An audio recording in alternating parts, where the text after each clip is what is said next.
Hello everyone, and welcome to any new grammar lesson. And today we're going to talk about conditional sentences. Conditionals normally describe the result of a certain condition. Conditional sentences are often divided into different types: F clause and main clause.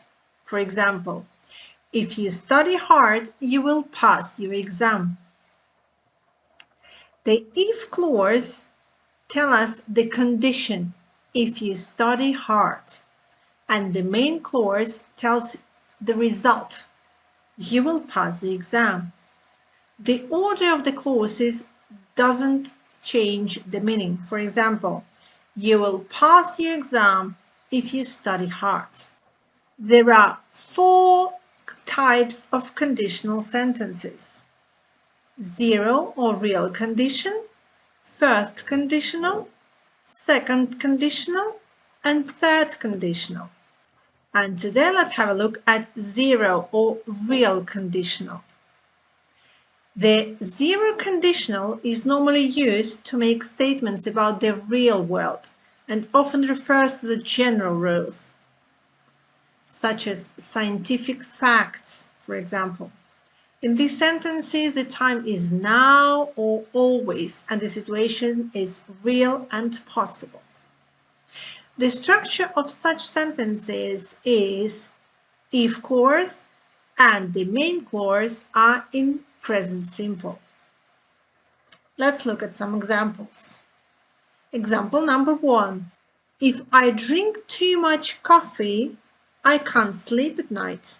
It's obvious if I drink too much coffee, I'm not able to sleep at night. Example number 2. If you mix red and blue, you get purple. It's obvious, we all know that red and blue are primary colors, and if we mix them, we will get purple, always. Example number 3. When the sun goes down, it gets dark. It's obvious, we can observe it every day.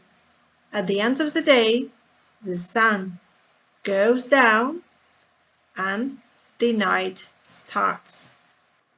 Number 4. If you freeze water, it becomes a solid.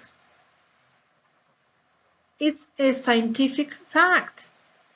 If we put water into the fridge, it will become ice.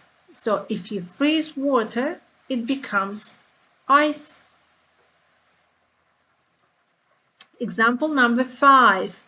Plants die if they don't get enough water. If we forget to water our plants, they always die.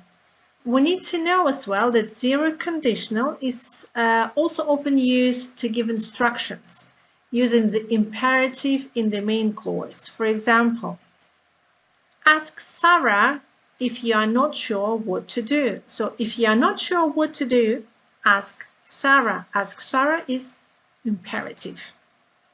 Or another example, if you want to come, call me before 4.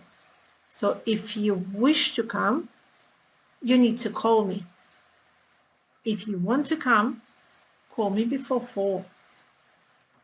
This is the end of our video. I hope you've enjoyed, and if you've got any questions or doubts, write them down in the comment box. Bye bye for now. See you next time.